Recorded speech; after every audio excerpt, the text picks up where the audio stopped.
December 22nd, the University of Texas at El Paso. Lecture series, Adventures in Unhistory. The adventure of this tape is entitled, Where Did Sinbad Sail? It may be that the reply of many is, Who cares? And it lieth not in my power to make anyone care by force or constraint. But it may be I may be able to awaken the interest of those whose interests slumber. May it be. If we do not all recall to mind instantly the stories of Paul Bunyan, the giant lumberjack, at least I am sure we have all heard of them and of him. I believe that there exists in the mind of all of us, shall I say, a suspicion that Paul Bunyan did not really own a big blue ox named Babe, who measured, was it 40 axe handles and a plug of chewing tobacco between the horns? We suspect, I think, that no one else did either, though to be sure it is the plug of chewing tobacco which adds the touch of verisimilitude to what is otherwise, and if not bald, certainly an unconvincing narrative. But that does not in any way mean that there was never a Paul Bunyan, that there are no oxen, no axe handles, no chewing tobacco, and certainly not that there are no North Woods.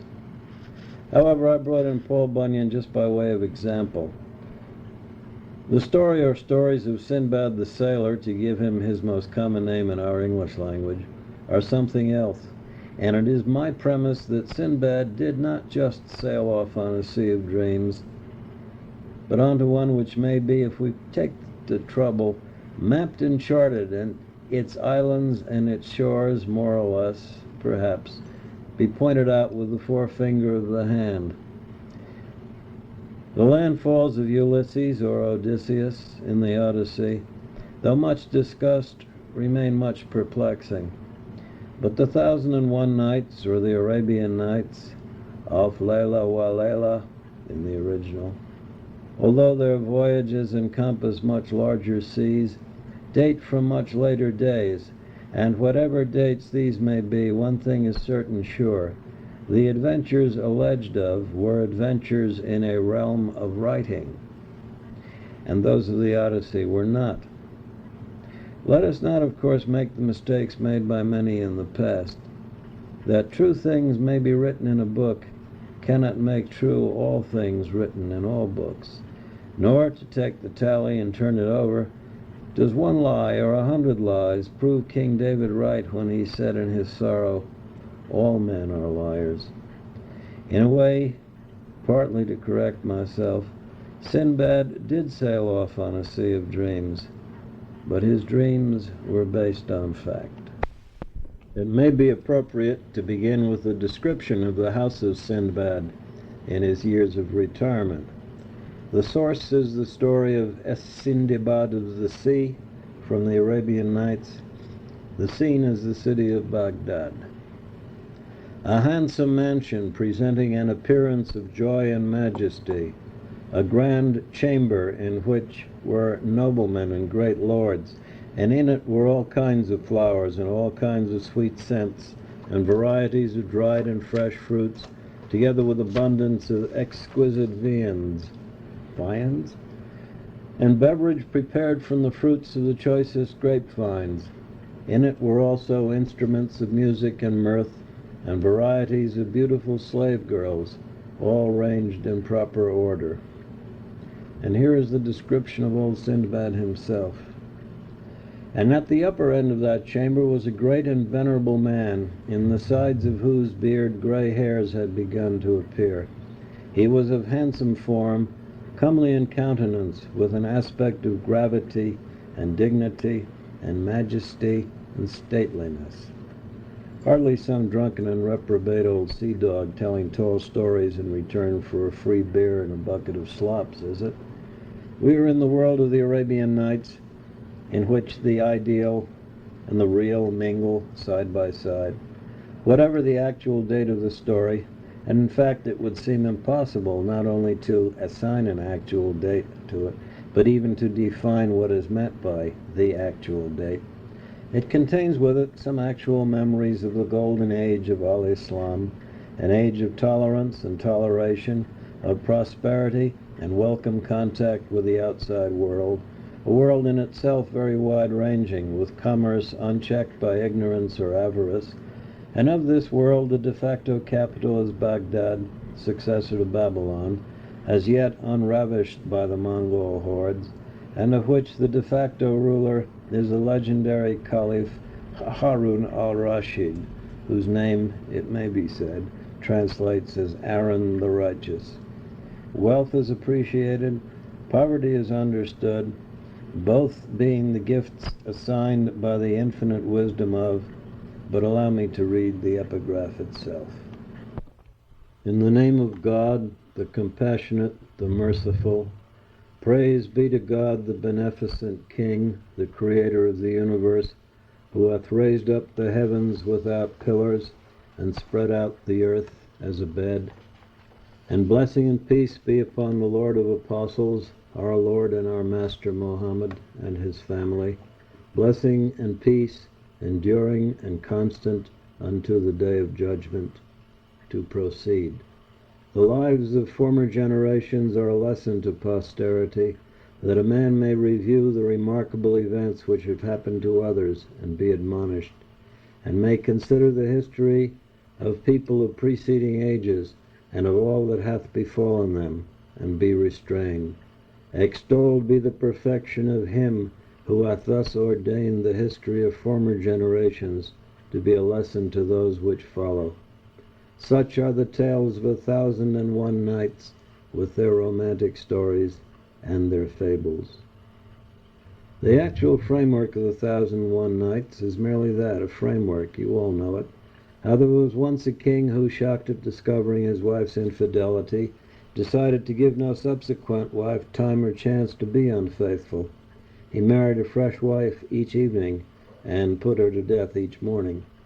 To call this grotesque and cruel is to say that water wets and fire burns. Finally, he married the clever Scheherazade, who spun him a story which lasted until morning, until the hour of execution of the inevitable death sentence, and then broke off the story. The king, Shahryar by name, unable to give up the chance of finding how the story came out, decided to wait until the next morning. But Scheherazade did not wait. She finished the first story before daybreak and immediately began on a new one. And somehow by the dawn of the next day she had not finished that one either. Is there some faint echo of faithful Penelope weaving her web of tapestry, telling the impetuous and clamorous suitors that she would indeed choose one of them to succeed the long-lost Odysseus as her husband so soon as the tapestry should be finished, and then each night unraveling what she had woven the preceding day? It may be so. There are certain elements of the Odyssey in the stories of Sinbad himself.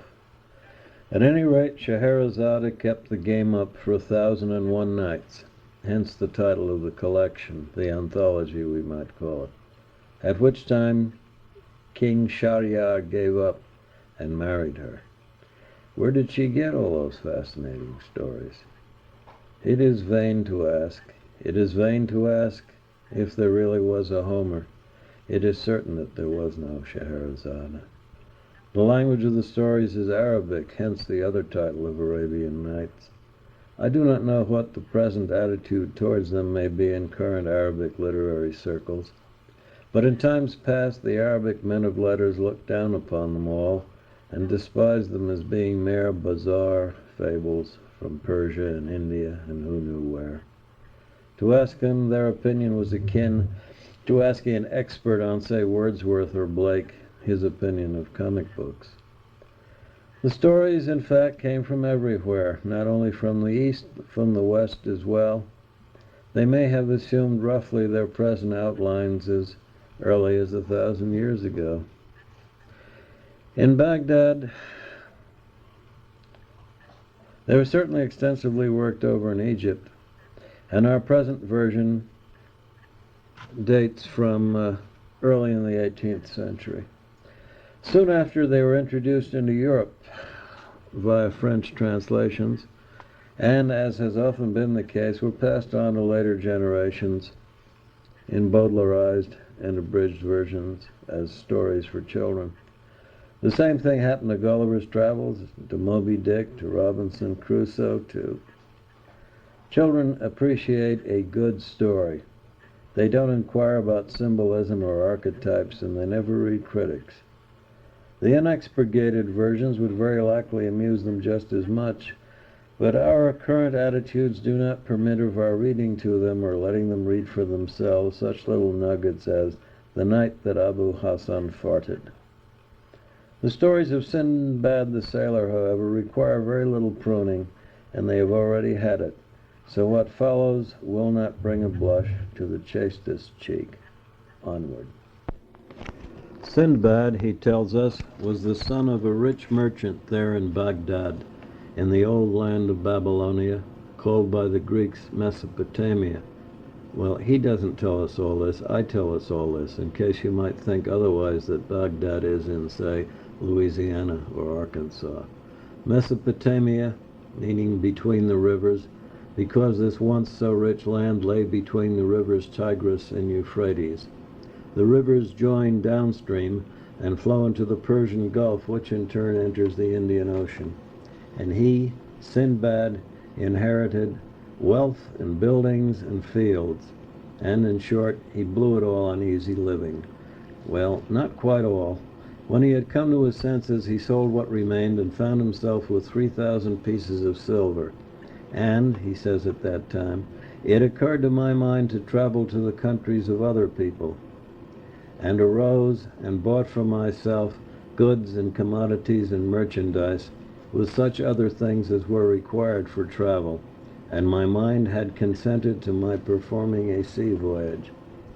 Now, Sinbad does not tell us here what goods and commodities and merchandise he bought for himself, but the matter is not beyond conjecture.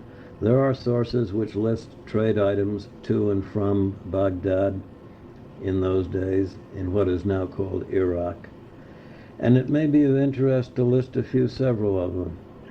Figured linen, balsam, textiles and textile dyes, grain, fruit, carpets, brocades, muslin, silks wrought with gold, damask and velvet, the best dates in the world, mandrake, indigo, white slaves, beeswax, wool, unicorns' horns, ostrich feathers, pedigreed she-camels, felt, gems, incense, papyrus, armor, musk, fur, very sweet sugar cane, paper, truffles, candied capers, zithers, arrowheads, prunes, combs, honey, fruit syrups, axes, parasols, lead, linen, rosewater, glass, jasmine, pistachio, dancing girls, eunuchs, striped cloth, figs, vinegar, sauces. The list goes on like a litany. Motto, if you don't see it, ask for it. Sinbad continues, I'm using Lane's translation here unless otherwise stated. I embarked on a ship, and it descended to the city of El-Basra with a company of merchants, and we traversed the sea for many days and nights. I have said that the united Tigris and Euphrates rivers flow into the Persian Gulf and that this enters the Indian Ocean. The Indian Ocean, its confluent seas and circumjacent coasts, rolls its waves from Africa in the west to Australia in the east, and laves the shores of continents, subcontinents, archipelagos, and solitary islands and peninsulas alike. The ships and boats of men have crossed and recrossed these waters since the most ancient times. The monsoon winds blew them at established seasons, first in one direction, then months later, another. Trade routes had been set up, but time and chance had happened to them all, and they did not stay set. What had been certain and familiar in one century had often become lost and confused or fabulous in another. The periplus of the Erythraean Sea, composed 800 years or so earlier than the earliest version of the Arabian Nights, was a trade manual and navigation guide into which, as it were, despite itself, elements of romance had intruded. One might say of anyway the stories of the voyages of Sinbad that they were romances into which had intruded elements of trade and navigation.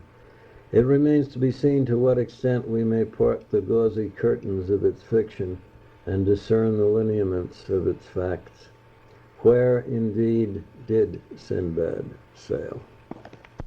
Remember that there was no magnetic compass yet to guide the sailor on the sea, and that, although something of latitude was known, it was to be another 900 years or so before a firm method of fixing longitude was to be available.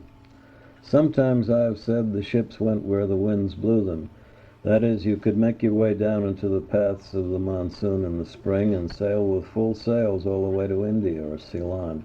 In September, the monsoons would blow you the other way. However, for the most part, or as far as other parts and other seasons were concerned, you sailed either by dead reckoning or by guess and by God. In effect, dead reckoning means sailing from one landmark to another, aided by a record of how many days sailed between them. Man proposes, but God disposes, and you did not always wind up where you had set out to go, assuming that you knew exactly where you had set out to go. There were storms, rocks, reefs, shoals. There were pirates, errors. In a time even much, much later, and in another and a much smaller sea, whose routes were incomparably better known, a Turkish fleet set out for Malta, a mere halfway through the Mediterranean, and returned much sooner than expected. To the surprise enquiry as to how things were going on in Malta, the Turkish admiral replied succinctly, "Malta yuck. There isn't any Malta," or "Malta isn't there." There were calms, times when there was no wind. But Sinbad's narrative mentions none of this. "We had passed island after island," says he, as he tells, likelier retells, his sea stories to all the high-class guests in his lordly chamber, and as they are cracking his pistachio nuts, and eating his figs and dates and roast mutton and chicken pilaf, and washing their fingers in his rose water and ogling his pretty dancing girls all the time he is talking, one may imagine that no one is uncouth enough to interrupt him and demand, "Yes, that's all very well, Sinbad Effendi, but just what islands were those?" Not bloody likely. "We had passed island after island, and from sea to sea, and from land to land, and in every place by which we passed we sold and bought and exchanged merchandise." Business, after all, is business. But to intrude and ask, "How much did taffeta fetch by the yard in them islands?" None of your business. A young man, tired of hearing young Ernest Hemingway talk about the women he had known in France, interposed and asked, "How old are the French women, Hem?" But that was in another country. Well, actually, Sinbad's first adventure is pretty old hat, or should one say turban. You all know it. The ship tied up to an island, and most everybody went ashore to stretch their legs and cook their rice with cumin seeds and wash their pajamas. Lo, it was not a real island after all. It was a great fish which had lazed there so long, part submerged, that grass and trees had grown upon it.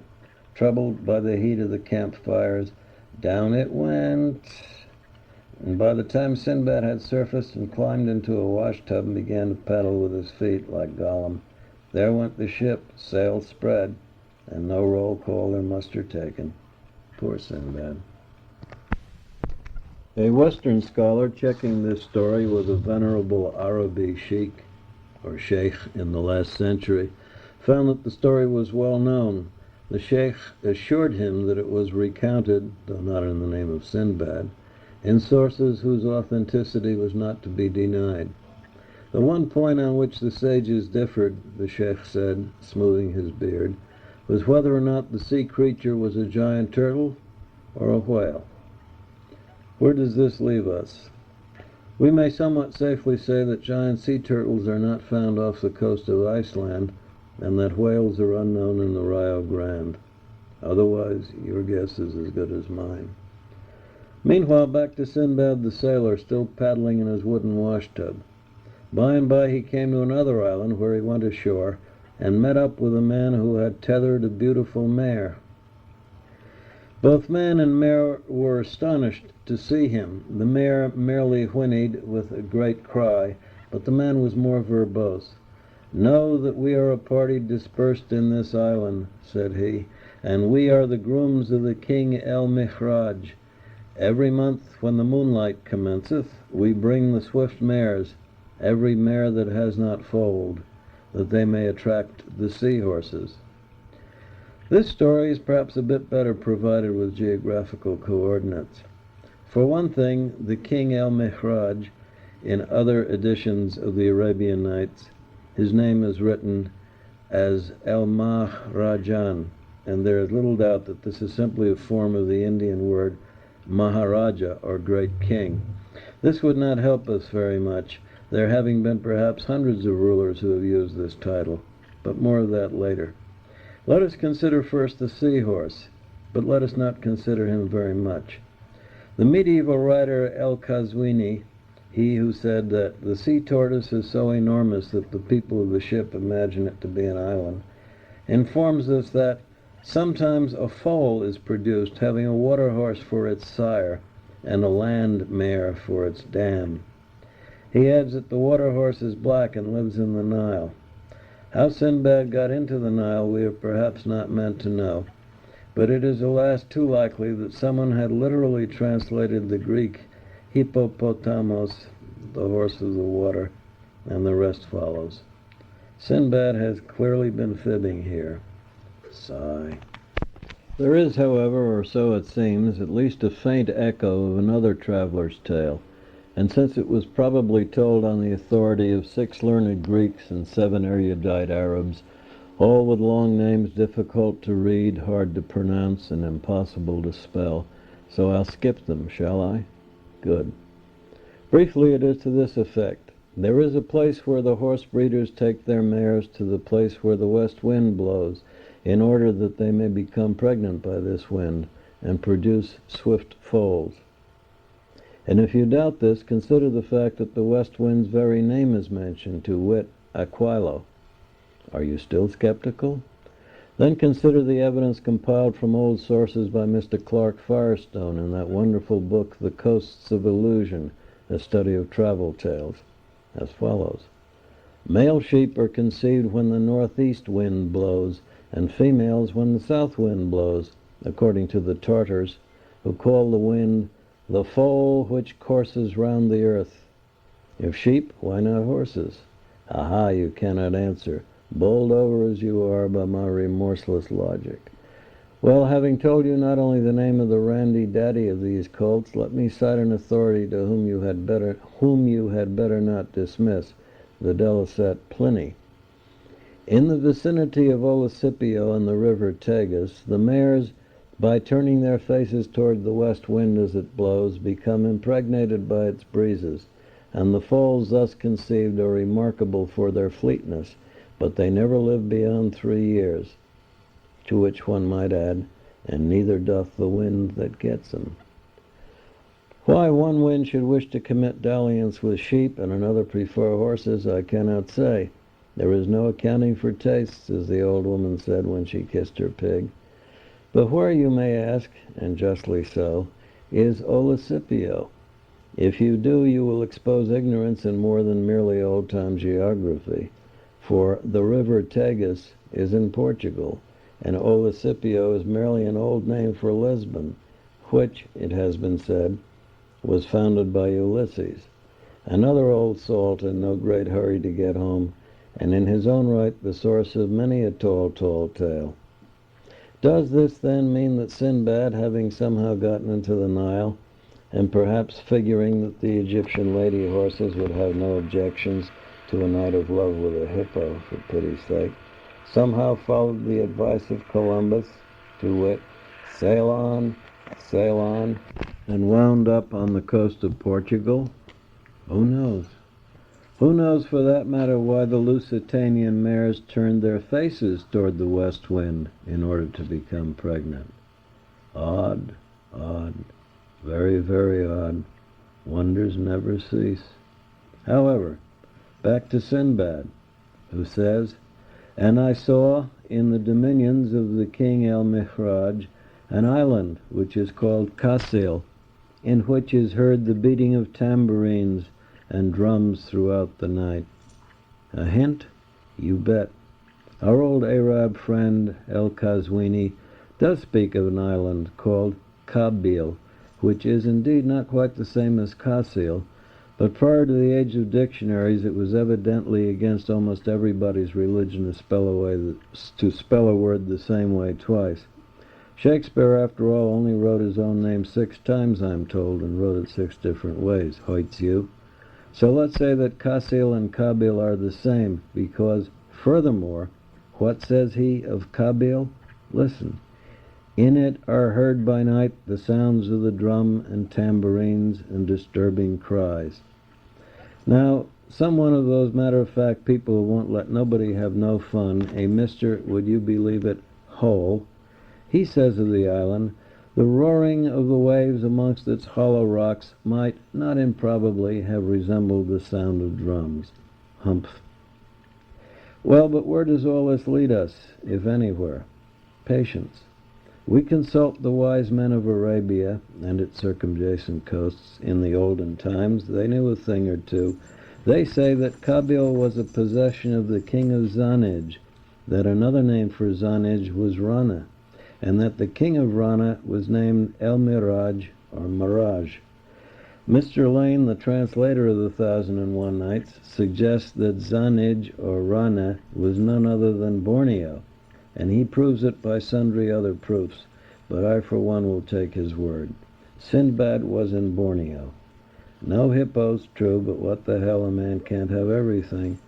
Right near to Borneo was another big island called Ramin or Rami, rich in the best quality camphor, very valuable merchandise, and containing very small people who have red downy face hair and climb trees. It seems that Ramin or Rami is Sumatra, and that the people with the red peach fuzz are really orangutans. So you see, Sinbad was not making it all up.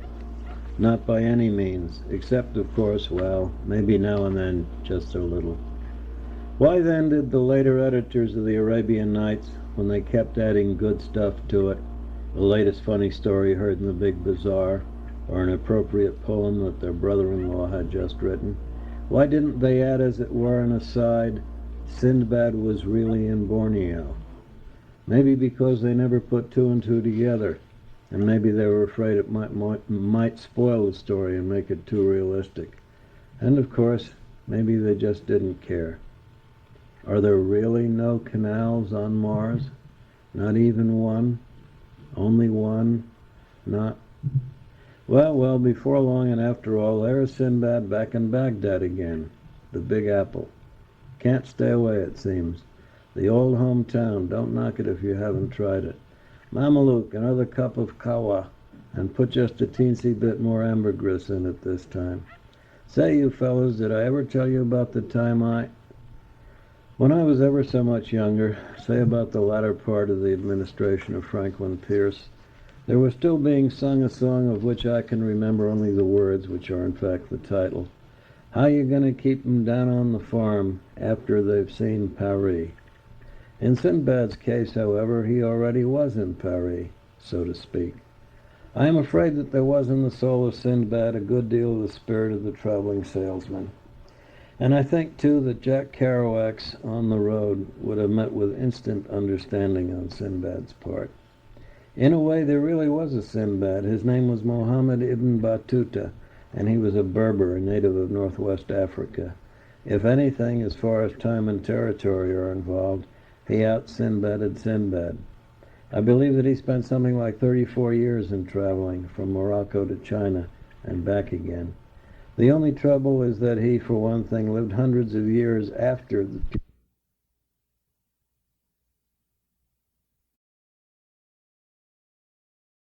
Eeny, meeny, miny, moe, testing. Perhaps now. All right, it's, December 23rd, 1979, about 7:15, Sunday night. And we're doing side 2 of the tape, Sinbad.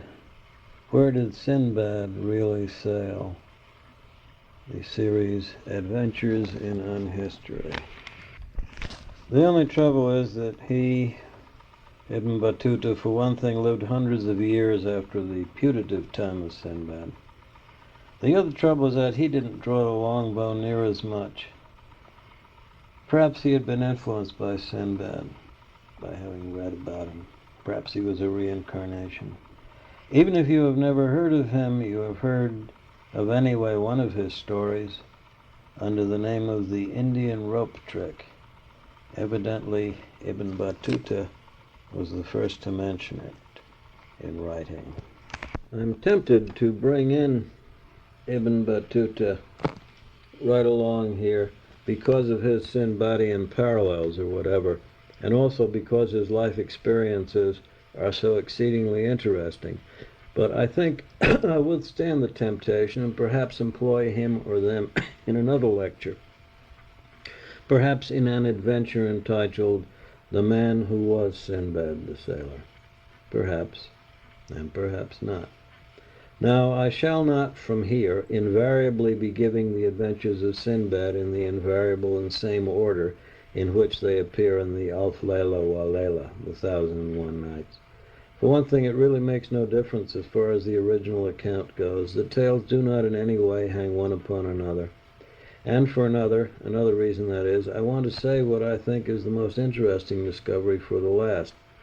And partly this is because partly it is my own discovery. Have you purchased your goods and merchandise then?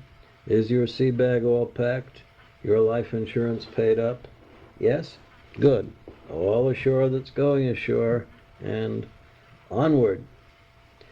The vessel proceeded with us, confiding in the blessing of God, whose name be exalted, over the raging sea agitated with waves, and the voyage was pleasant to us, and we ceased not to proceed in this manner for a period of days and nights, from island to island and from sea to sea, until a contrary wind rose against us one day.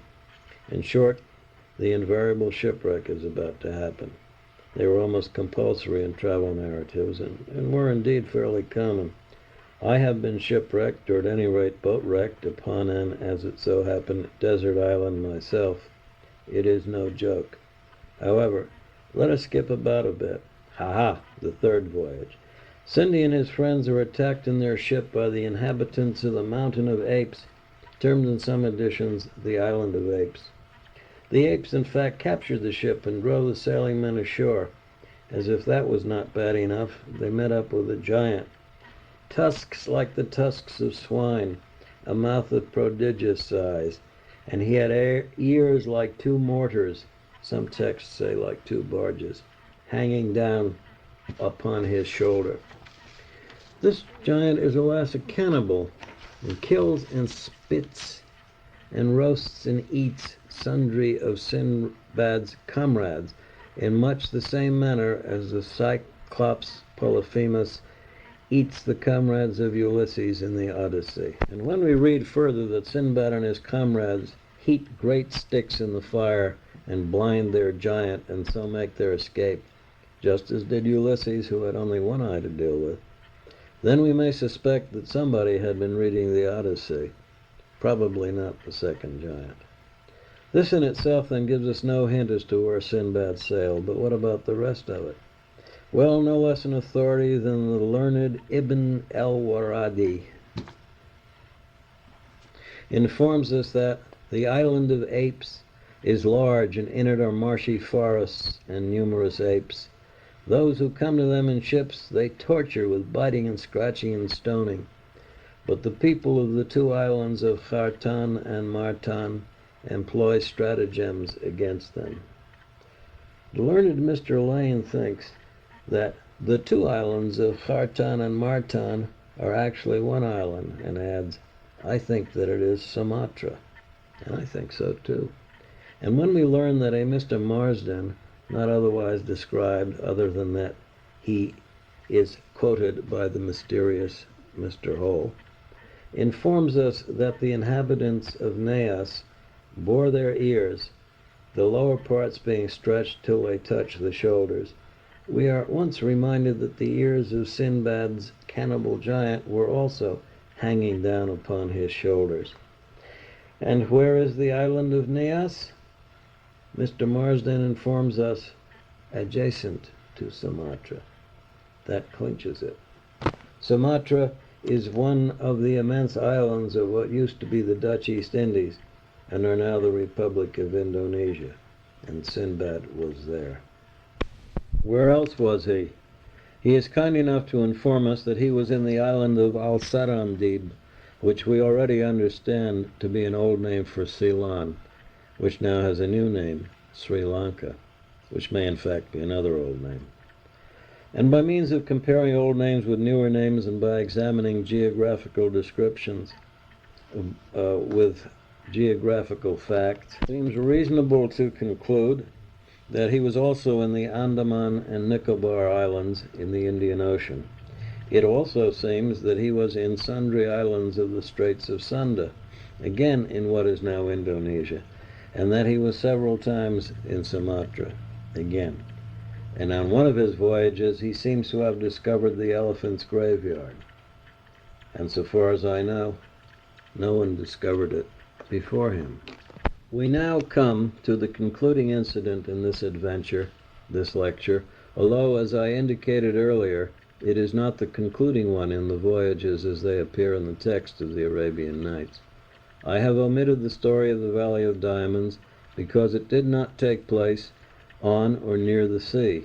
Suffice it to say that the same story appears in the travels of Messer Marco Polo and of Sir John de Mandeville, and that as for the practice of cutting up sheep and throwing the pieces into an inaccessible gorge where diamonds stick to them, in order to raid the nests of birds who had picked up the meat with the precious stones still sticking to it, why, no shade of confirmation of this otherwise great yarn has ever come to my attention. Sorry. In the book, this is the second voyage of Sinbad of the sea. Know, O my brothers, that I was enjoying a most comfortable life and the most pure happiness, until it occurred to my mind one day to travel again to the isles, to the lands of other people, and I felt a longing for the occupation of traffic, that is, trade, and the pleasure of seeing the countries and islands of the world and gaining my subsistence. Clearly, Sinbad was not one of those who were meant to live over the linoleum store. I resolved upon that affair, and having taken forth from my money a large sum, I purchased with it goods and merchandise suitable for travel, and packed them up. Again he fails to inform us what goods and merchandise they were, and again we are obliged to guess. Olive oil, nutmegs, saffron, yellow and striped broadcloth, pigs of iron and pigs of lead, pearls bored for necklaces, golden rings with red cornelians, or even perhaps, ivory, apes, and peacocks. Quien sabe? Onward. Then I went to the banks of the river and found a handsome new vessel with sails of comely canvas, and it had a numerous crew and was superfluously equipped. So I embarked my bales in it, as did also a party of merchants besides, and we set sail that day.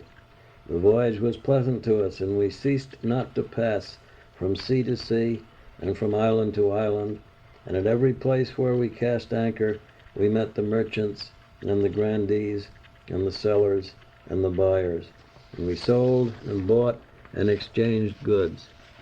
Clearly, Sinbad and his comrades of the voyage had a very sound grip of the fact that, concerning international trade, if you don't buy, you can't sell. Thus we continued to do until destiny conveyed us to a beautiful island abounding with trees bearing ripe fruits, where flowers distilled their fragrance with birds warbling in pure rivers, but there was not an inhabitant, nor a blower of fire. This last phrase is rather vivid, isn't it? And brings to my mind a scene of long ago when, on the island of Cyprus, I first saw anyone pick up a hollow tube and indeed blow through it to quicken the fire of carob wood with its fragrant scent and chestnut wood with its ruddy heart. No doubt the scene brought back memories to Sinbad too, and he sat himself down and ate, and so by and by he became immersed in sleep, enjoying that sweet zephyr and the fragrant gales. I then arose and found not in the place a human being nor a jinni. The vessel had gone with the passengers, and not one of them remembered me, neither any of the merchants nor any of the sailors, so they left me in that island. One is divided between demanding, "What island?" and once more sighing, "Poor Sinbad." This was always happening to him. One wonders why he was so supremely forgettable, and one wonders if perhaps it was he who always won those poker games which while away the lonely hours to which sailors when at sea were so often subject. But be that as it may, he did what every sensible traveler does once he realizes that he has been marooned or cast away. He climbed a tree. Now at first, although he saw naught save the sky and water and trees and birds and islands and sands, that was not the end of it. Looking, however, with a scrutinizing eye, there appeared a white object of enormous size. Naturally, he shinnied down the tree and trudged over to have a closer look. I am sure that you all by now remember what he finally found, to wit, a huge white dome of great height and large circumference. He had no idea what it was until he saw coming straight down in his direction, hiding the sun and darkening the sky, an absolutely gigantic bird. And I remembered, said he, a story which travelers and voyagers have told me long before, that there is, in certain of the islands, a bird of enormous size called the rukh, that feedeth its young ones with elephants. I was convinced, therefore, that the dome which I had seen was one of its eggs. Well, it was a pretty pickle. Not, mind you, that the rukh, or rock, itself ate elephants, which would have been quite bad enough, but that its young ate them. Before he could make the effort to escape, which would probably have been most unwise, the rukh landed on its colossal egg and settled down and brooded over it with its wings and slept. Did Sinbad worry as to what might happen if the damn thing ever hatched? Not a bit of it. He unwound his turban and twisted it like a rope and tied himself to one of the birdie's big feet. In the morning, sure enough, up and away flew Rocky, and by came down to land, when see with what dispatch Sinbad untied himself. The rukh, or rock, seized up a huge serpent in its claws and flew away again in an instant. Sinbad, you will recall, now found himself in the Valley of the Diamonds, and as to his adventures and experiences, enough. Question: was there such a bird? If so, what? Question: was there such an island? If so, which? Forget about the elephant bit. It is now clearly established that no bird can carry more than a few pounds weight. And it is also established that the American condor, the few specimens which are left, with its maximum wingspan of about 14 feet, has absolutely the largest spread of any bird which flies, and it cannot even lift a normal-sized human baby. No bird which has ever lived could, by the laws of physics, lift even a baby elephant. So the whole thing must be simply one more whopper. Right? Right. Only maybe not. There are so many items which appear both in Sinbad and other places in the Arabian Nights, and in the book of the travels of Sir Marco Polo, that one is often tempted to believe that one of them must have drawn upon another. What, if anything, says Messer Marco on the subject? Anything at all? You bet. Listen. The people of the island report that at a certain season of the year, an extraordinary kind of bird, which they call a rukh, makes its appearance, being so large and strong as to seize an elephant with its talons, and so forth and so on. What are we to make of this? We are to make first a note that M.P. does not say he saw it himself. No. The people of the island report, etc. Okay. What island? The well-voyaged Venetian jewelry merchant says it is called Mogadiscio, or something like that. Something is at once clearly wrong here. Mogadiscio, in modern spelling, is not an island. It is a city on the mainland of Africa and the present capital of Somalia. MP says that it has elephants. Well, it is in Africa, and Africa does have elephants. Africa has islands, too, but none of the islands have elephants. Marco Polo has had a very good reception with scholars in general. If he says something, we are all inclined to believe that it is so. But even Homer sometimes nods. So it need be no surprise that Polo also dozed at times. In short, he never was to Mogadiscio, and his reports followed reports which were sadly incorrect in several places. One of the mistakes has gotten onto the map and given its name to an island, and the island's name takes the form of Madagascar. Madagascar ain't got no elephants.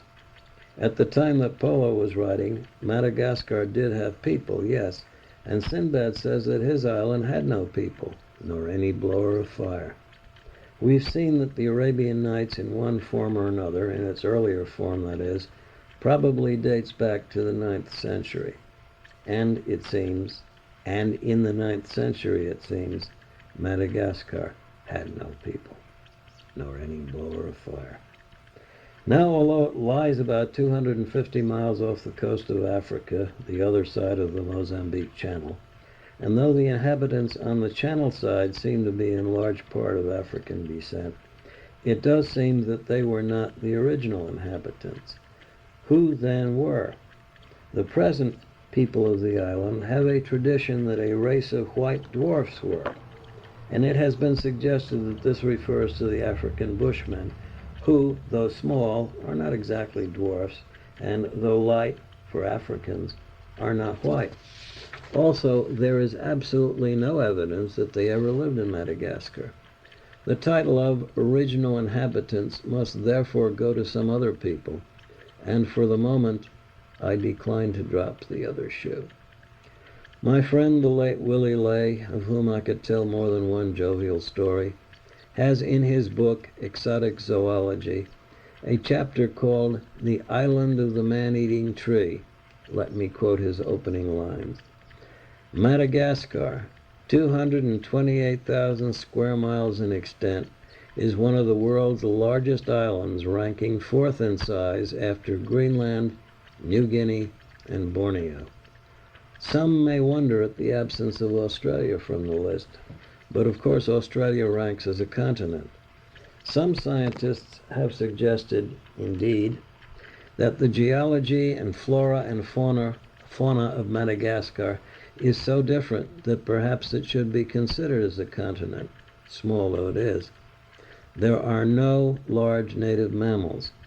This was true of other islands late on the discovery list, for example, Iceland, New Zealand, and Mauritius. And it is a rather curious fact that none of these places had any inhabitants at the time of the first collection of the Arabian Nights.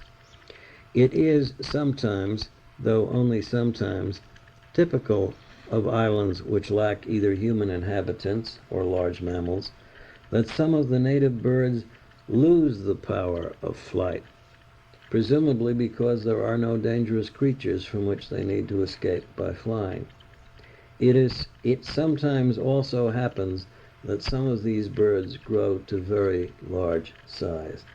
In Iceland, it was the great auk. In New Zealand, the moa. And in Mauritius, the dodo. All of these birds are now extinct. Was it true of Madagascar as well? Yes, it was. When the first inhabitants arrived, they found its plains and valleys being grazed what L. Sprague de Camp describes in his Lands Beyond as an emu-like bird about as tall as an ostrich, but much more massive, weighing up to 1,000 pounds. It is, in fact, the heaviest bird ever known to have lived. Now listen carefully. But its most distinctive attribute was not so much its size, as the size of the eggs it laid, which are the biggest eggs any naturalist ever heard of. While they were not 50 paces in circumference, like those of Sinbad's rukh, they had a capacity of 2.5 gallons, or 6 times that of an ostrich egg, and 150 times that of a chicken's egg. The scientific name is Aepyornis ingens. This bird was certainly alive when the first fleet landed, about the year 1000. They may have been alive during the 17th century, when a Frenchman who had lived among the natives wrote, "There is a very large bird which hides in the woods." And they are certainly not alive now. Hiding in the woods did not, in the long run, help. However, so thick are the shells of their immense eggs that a number have survived, the eggs, not the birds, and in fact are sometimes still found. If they are only partly broken, the Malagasy, the name of both the people and their republic, the island itself remains Madagascar. The Malagasy use them for storage purposes. If they are intact, the Malagasy regard them as sacred and sacrifice sheep to them. Only 2 more things before I go, to establish the connection of the rukh or rukh with Madagascar. Marco Polo and certain old-time Arabic language writers mention that huge feathers from the rukh were sometimes seen in other countries. It is now agreed that these were actually immense fronds from the raffia palm. Habitat, so to speak, of the raffia palm? Answer, Madagascar. Which leaves us one more shoe for me to drop. We have established the locale of several of the places whither Sinbad sailed. More of them are to be found in one area than in any other one area, and that area is what we now call Indonesia. Borneo, Sumatra, Java, Celebes, and other islands. Indonesia is an ethnic extension of Malaysia. In fact, part of Borneo is politically Malaysia, though most of it is Indonesia. And it was from either what is now Malaysia or what is now Indonesia that the original inhabitants of Madagascar came, sailing o'er the white-waved seas of the immense blue Indian Ocean. Some of this voyaging may have been back and forth. Forth, to settle. Back, to urge others to settle, and to show them the way thither. It is irrelevant but interesting to recall that it was off the coasts of Madagascar that Captain Cook took those prizes for which he was hanged, seized them as he sailed. Was it by way of these old-time Malaysian Indonesian voyagers that the original Sinbad heard of the giant eggs of the rock? I don't know what else. Do you? Here are some additions to the Sinbad lecture. What were they like, the ships on which Sinbad sailed? They were nothing like the European galleons with the carven cabined poops, as shown in many illustrations.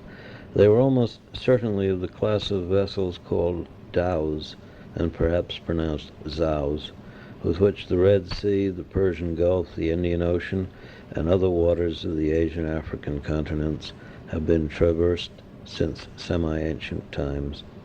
Let me read the short entry in the Encyclopaedia Britannica, the 1962 edition. The famous 11th edition is certainly the best, but mine has suffered from fire and flood and storms and travels and travails, et n'existe plus. Dhow, a type of vessel used throughout the Arabian Sea.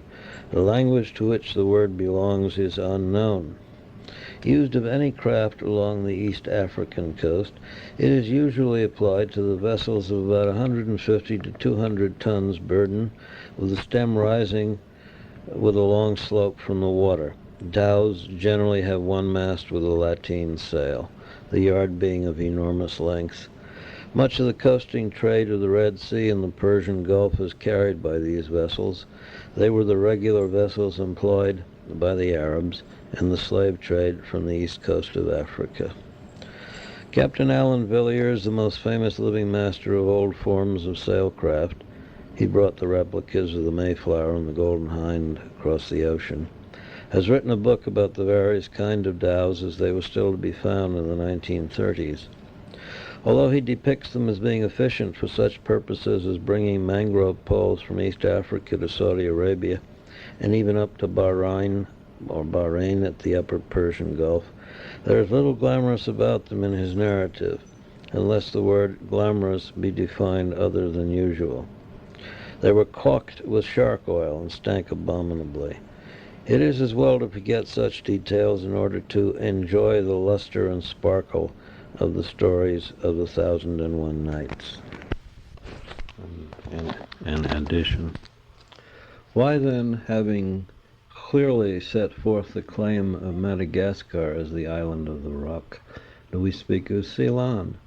And what do you mean by murmuring or even thinking? Who speaks of Ceylon? Have you already forgotten that Sinbad himself tells us that he was in Serendib, in other words, Ceylon? By the way, another form of the word was serendip. Horace Walpole, whom I have described elsewhere as a kindly, faggoty Englishman, son of the mid-18th century prime minister, wrote a story about certain princes of Serendip. They set out to solve problems, but they never solved them because on the way they always came across something else, quite by accident, which diverted them. Hence the lovely and useful word serendipity. I might note here that almost all these adventures were discovered via serendipity.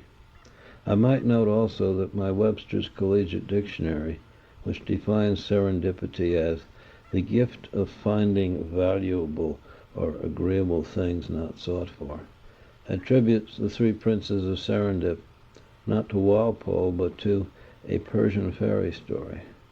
I discovered this whilst trying, quite uselessly, to discover the meaning of the word dagoba in the dictionary. If this is not serendipity, then nothing is. Ceylon, a Buddhist country, among other things. Characteristic of Ceylonese Buddhism are immense buildings often painted white and called dagobas. I wish I knew what the word really means. However, yes, many things might be said about the architecture of the dagoba, but I shall content myself with one. They all look basically like immense, gigantic, colossal eggs. And De Camp, from whom I have borrowed so freely, he has in turn, or not in turn, it makes no matter, we are friends, he has anyway from time to time inquired of me the answers to such questions as, what are the biblical Hebrew equivalents of such classical Greek exclamations as oimoi and alilai, and what was the name of the trumpet call sounded to conclude a medieval hunt? De Camp believes that the sight of one of these dagobas from a distant view of the old Ceylonese city of Anuradhapura may be one origin of the rock's egg. Sinbad was there, remember. As to how the Aepyornis, which unlike the eagle could not fly, and unlike the great auk could not swim, got from Madagascar